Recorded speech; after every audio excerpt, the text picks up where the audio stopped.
Naše pozvání na tuto konferenci jsme velmi potěšeni, že přijal i pan Mark van den Brande. Pan van den Brande pracuje v oblasti vzdělávacích politik a plánování ve vlámském společenství v Belgii. Současně je generálním tajemníkem organizace zastřešující katolické základní školy vlámského společenství a je vedoucím vzdělávacího projektu pro nově jmenované ředitelé škol. V neposlední řadě bych ráda uvedla, že je i předsedou Vlámské školní rady pro základní vzdělávání. Pane van den Brande, prosím.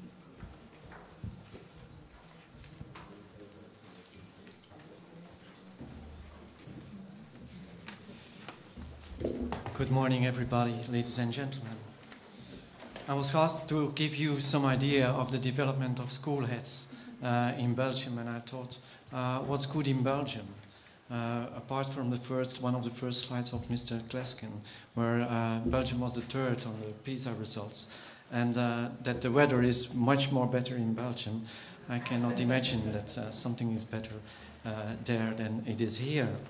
But if you just want to come to Belgium, you probably will find in every tourist guide some paintings of our famous painter René Magritte.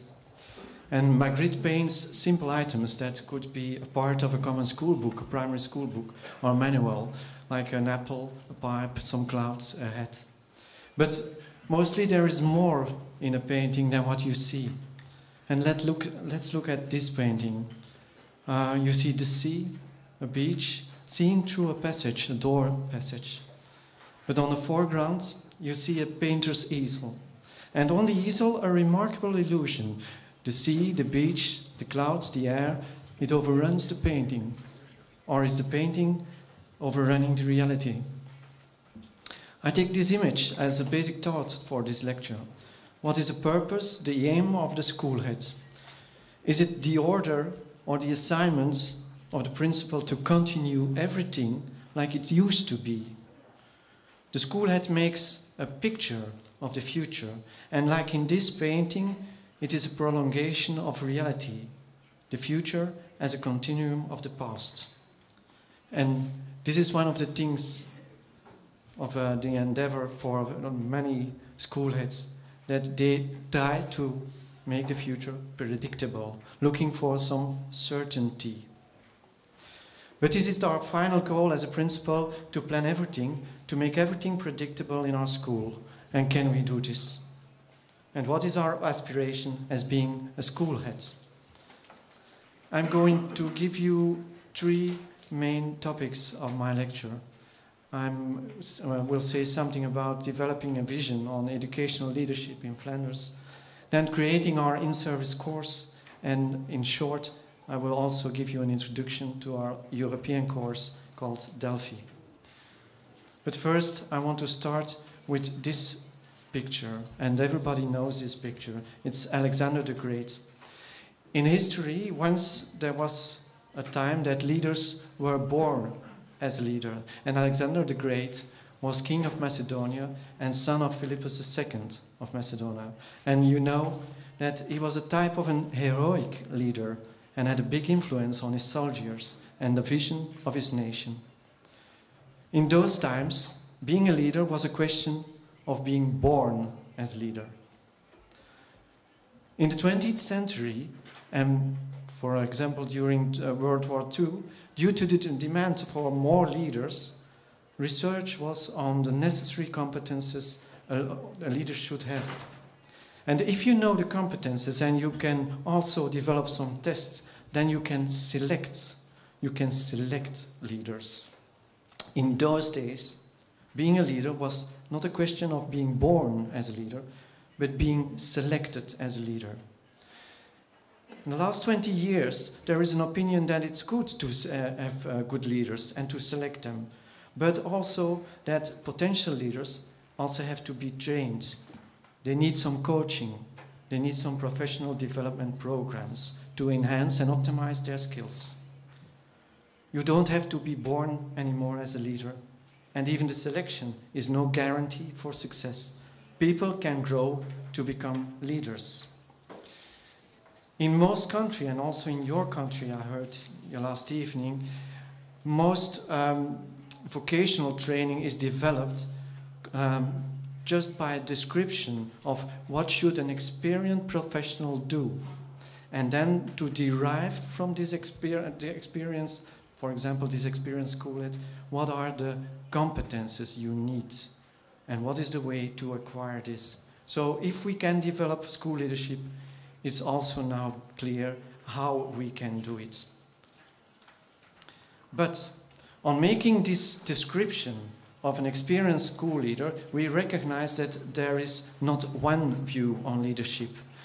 Taking into account the country, the school culture, and the educational level, the eyesight on school leadership can be very different.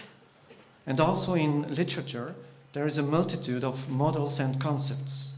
And this are a few of those models and concepts. It talks about transformational leadership, moral leadership, participative leadership, and so on. And also about educational leadership. But moreover, the way to leadership is not right. It's a long and unpredictable way. And I tell you the story of Sonia Lenarducci. Like a lot of you, she was a teacher, and she had her university degree in 1984, and her first job was in a vocational school, and she followed a lot of courses. But what you see, and it is a little bit in a difference with what Mr. Klesken told us, it's not a straight line. Entering education, trying to have a good schooling, and trying to be a good teacher is not only a question of one straight line, but it goes with ups and downs. And some of you became also the school heads. How did you do this? How did you acquire all those competences you need for your own professional career today? Think about these questions and you will recognize a list of competences and a lot of check boxes you need. In the English College for School Leadership, they tried to cope with those questions and with the topic, how can we support the development of newly appointed head teachers? And they gave every head teacher a certain amount of money, and probably Mr. Kirkham will tell you more about this. And they had also a coach. Mostly this coach could give them some advice about what are your difficulties. Have you some difficulties in communication? And what about your skills? What about the way you talk to parents, to teachers? Or are there some more difficulties with your insight in finances, in managing the accounts? And what about knowledge of regulations, of rules, and so on? But in organizing the courses for the newly appointed head teachers, most of those head teachers, they followed some conferences on which they knew that they had some problems. And quickly, also the National College for School Leadership recognized that it wasn't always the right model for developing school leadership, as this model essentially pointed to the deficiencies, to competences and skills that were not acquired, like communication, finances, legislations, and so on. In fact, they now had the idea that they were running a deficiency model. There was no real guarantee for success. And the second mistake was that they assumed the existence of one ideal type of school leader. So leadership is different for each of us. There is not one idea about school leader, being a school leader. It's like a drawing or a painting. It develops. And if you ask, for example, somebody to draw or to paint a woman, you will get not one and the same picture, but you get different pictures. And I asked it to a painter. And like these paintings of a woman, every one of us has his own opinion of leadership. And even that opinion, that picture, is not a constant image, but develops through the time and situation. These are 3 paintings, not made by 3 different painters, but by one and the same. Probably some of you know it's Piet Mondrian who has made those paintings.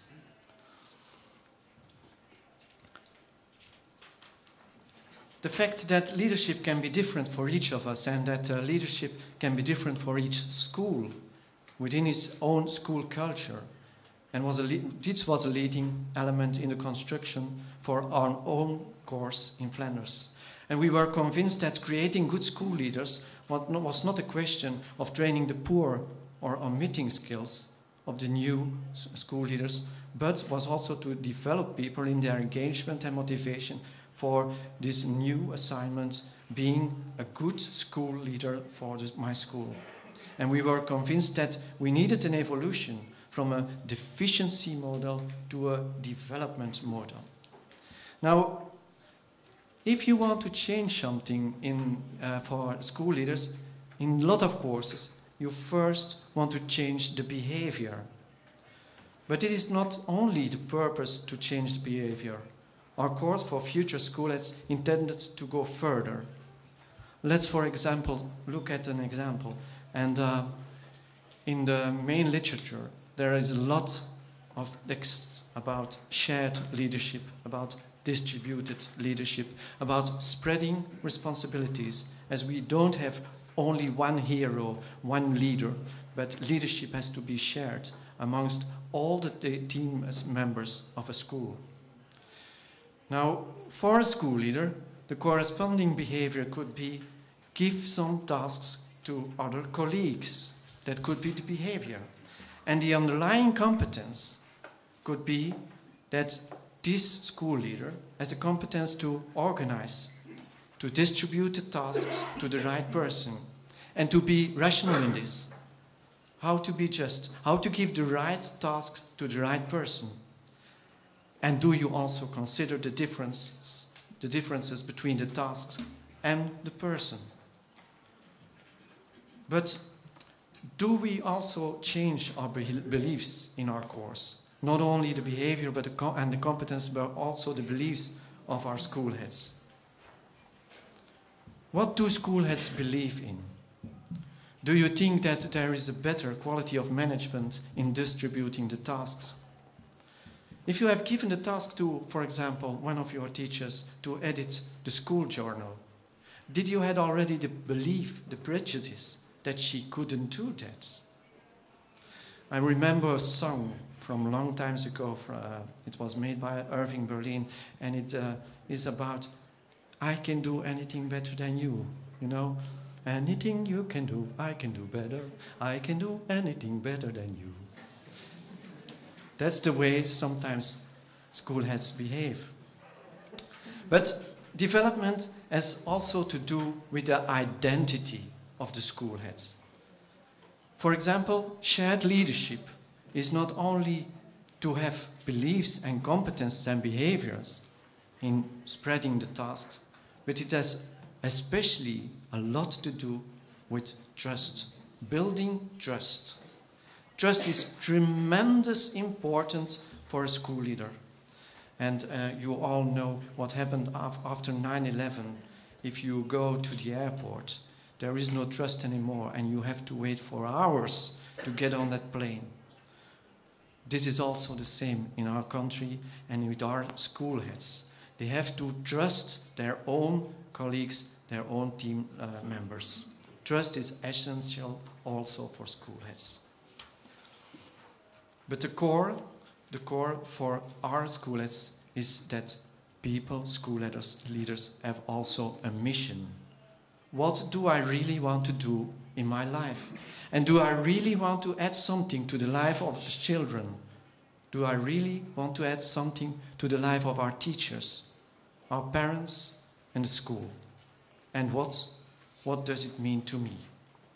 Because a course, a program that only focuses on behavior couldn't have success. You are not sure that it is supported by the beliefs, the identity of the school heads. And you have to work on these underlying levels.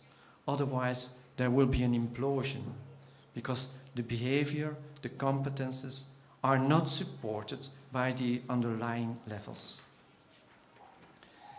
This meant for our course that we tried to establish some sessions where there was no discrepancy between the different levels and we try to strengthen the quality of our school heads from within.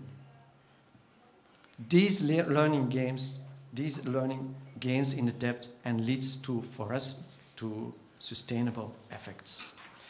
Now, probably it's all easy to say. My institution has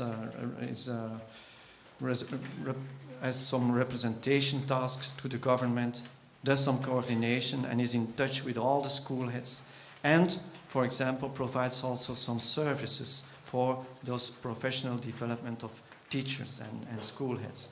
And in our case, we developed a professional course for school leaders. This profs means professional school leaders, and it's a 3-year course in service training, so they have already been selected and they have their training, and they are only for newly appointed school leaders.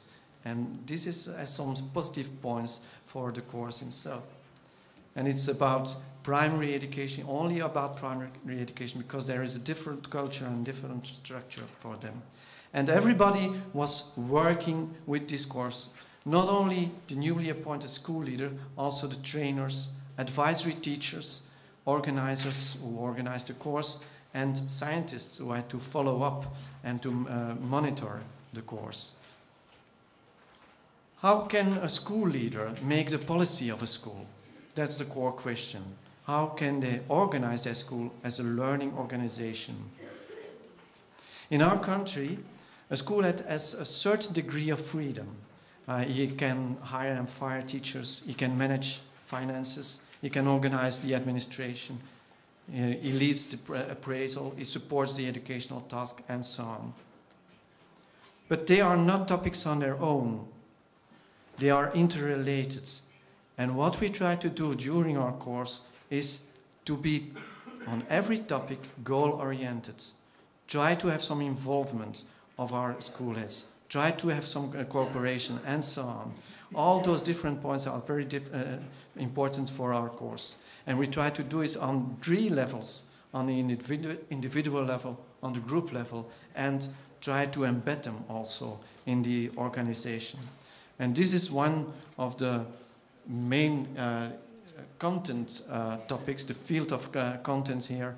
We do something about leadership and management, administration and finances, communication, but especially about our core task, the pedagogical topics.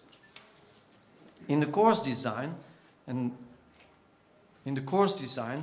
we have, like I said, in-service training sessions with a core curriculum, and for some regions we have some different complementary parts in it.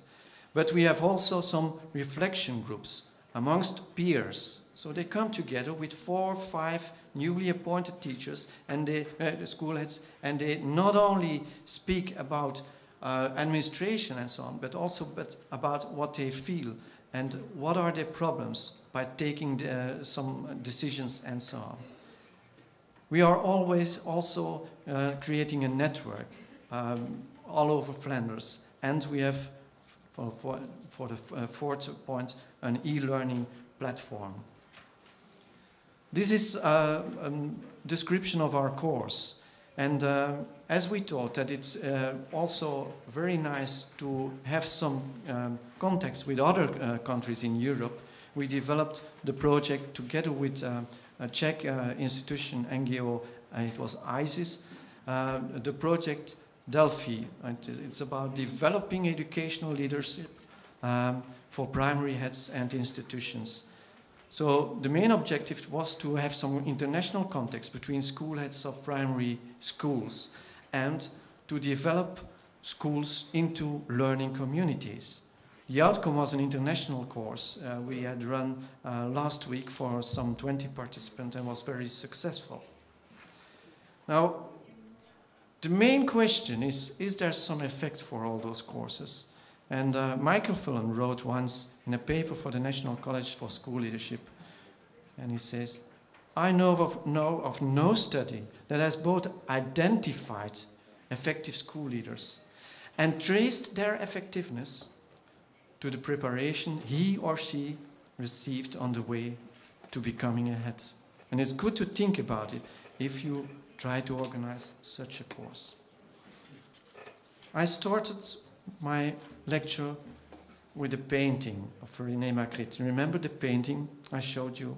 A view on a landscape with a painter's easel, without transition between the beach, the sky, the sea. This is in fact a managerial way of thinking, of making the future predictable, trying to be sure not only for what has happened for the past, but also for the future. This is a second painting, and what a difference with the other. It's also made by René Magritte. Magritte makes a picture of himself as a painter. He gives us an image of the mental process while painting. The object is an egg, but the artist brings us his own idea of the object. It's not a reproduction, not a predictable picture.